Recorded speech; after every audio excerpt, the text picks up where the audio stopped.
Yo, salut tout le monde, c'est Inspiring, j'espère que vous allez bien. On se retrouve aujourd'hui pour 5 champions pour monter. Aujourd'hui on va parler du patch 7.7. Je sors la vidéo un peu en retard parce qu'il y a eu un petit manque de vidéos. Je vais essayer de me rattraper comme d'habitude. Il y aura des jours où il y aura 2 vidéos, je vous préviens. Il y en aura une matin, midi et puis une plus vers le soir. Du coup, on va commencer par la top lane comme d'habitude. En top lane, il y a 2 champions qui reviennent, je dirais fréquemment, et un en particulier qui revient en ce moment, c'est Fizz. Donc Fizz a des tops, Fizz hybride, tank, comme un peu à l'ancienne en soi. J'ai vu quelques builds. Il me semble pas qu'ils fassent Trinité encore, mais il me semble qu'ils font Gantelet, ils font des stuff un peu tanky, mais du coup Fizz a énormément de dégâts de base, donc ça suffit au perso pour pouvoir potentiellement gêner les carries adverses, tout en tankant énormément. Je pense pour ma part que Fizz AP est toujours plus fort que tank, mais si vous voulez tester en top lane, libre à vous. Au niveau des maîtrises, c'est plutôt ferveur ou poigne, ça dépend les match-up à mon avis, même si ferveur à mon avis doit rajouter quelques dégâts avec ce stuff. Et du coup le deuxième top laner qui revient aussi souvent, notamment en LCS, c'est Renekton. Renekton qui a une lane phase très simple, hein. Au final c'est l'un des meilleurs laners au top, en early bien sûr. C'est l'un des meilleurs early game avec Renek, donc si vous avez envie de buller une game, en fait vous piquez Renek, vous tradez en boucle votre adversaire, il pourra pas répondre en fait, parce que Renek a des dégâts de base énormes.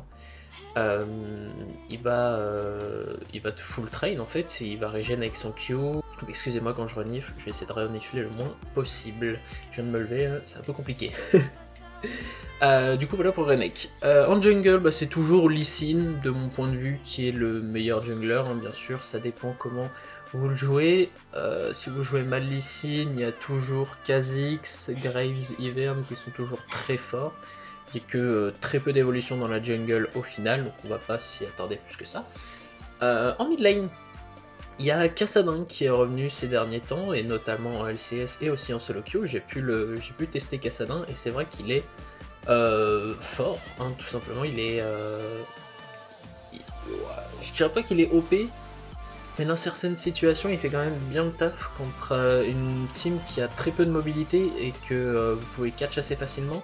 Kassadin a vraiment sa place sur la mid lane, à base de séculaire, Lich Bane. Il y en a qui font Morello au lieu du séculaire. J'aime moins parce que ça offre moins de tankiness à Kassadin et moins de potentiel d'all-in. Mais voilà, libre à vous de tester vos propres stuff. Il y a aussi Ahri, hein, comme d'hab. Sur le patch 7.6, je l'avais déjà évoqué, mais Ahri est toujours au top de la méta, hein. Voilà, tout simplement, les raisons évoquées la dernière fois, très polyvalente, possède de wave clear, très bon speed push, et puis très bon potentiel de catch et de 1v1. En ADC, il y a aussi très peu de changements au final, puisqu'on retrouve Lucian, d'après moi c'est toujours le meilleur ADC pour monter. Si vous jouez pas Lucian, il y a toujours Ezreal qui est très fort. Kalista qui est plutôt fort aussi, parce que je vois toutes les Kalista en fait qui jouent détruire les games. Après, Kalista faut vraiment la jouer pour savoir comment jouer la game, mais franchement si vous voulez OTP un ADC, c'est vraiment Kalista qu'il faut choisir. On voit aussi beaucoup de H, ça c'est retour avec les LCS. Bon potentiel d'engage grâce à l'Arrow. C'est un peu moins fort en solo queue parce que au final les mates verront pas forcément l'Arrow arriver tout de suite. Vous pouvez pas call à vos mates que vous allez balancer une Arrow et du coup ils seront pas préparés à fight. Mais ça tient plein de match-up, notamment Caitlyn. H est le meilleur match-up contre Caitlyn, donc voilà, petite info. Ah putain, j'en ai marre de renifler, excusez-moi. Et en support, il y a très peu de changements au final aussi, puisque Lulu reste au top de la méta en support, hein. Lulu reste un must-have à avoir. Must-have à avoir, ouais, c'est débile. Il y a Bard aussi qui revient grâce au micro-up. Il y a plein de gens qui essayent de rejouer Bard, et je trouve ça vraiment intéressant, parce que Bard bien joué, c'est vraiment playmaker. Et vous pouvez vraiment tester des choses... Ah, attendez. Ok, on est reparti. Normalement ça va mieux.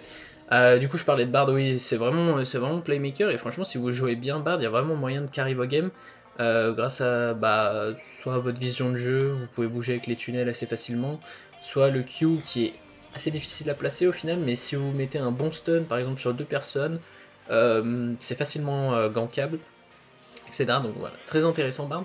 Il y a aussi Fiddle, Sup, qu'on voit de plus en plus en ce moment, il a été même sorti au LCS l'autre jour.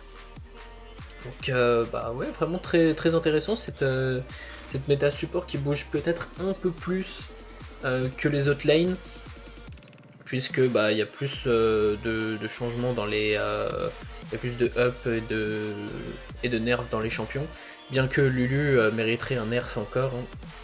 Mais bon, Riot a pas décidé de toucher Lulu pour l'instant. Je trouve ça un peu dommage.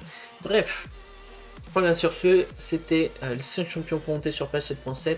Cet après-midi, normalement, vous aurez une review du patch 7.8, si j'ai le temps. Voilà.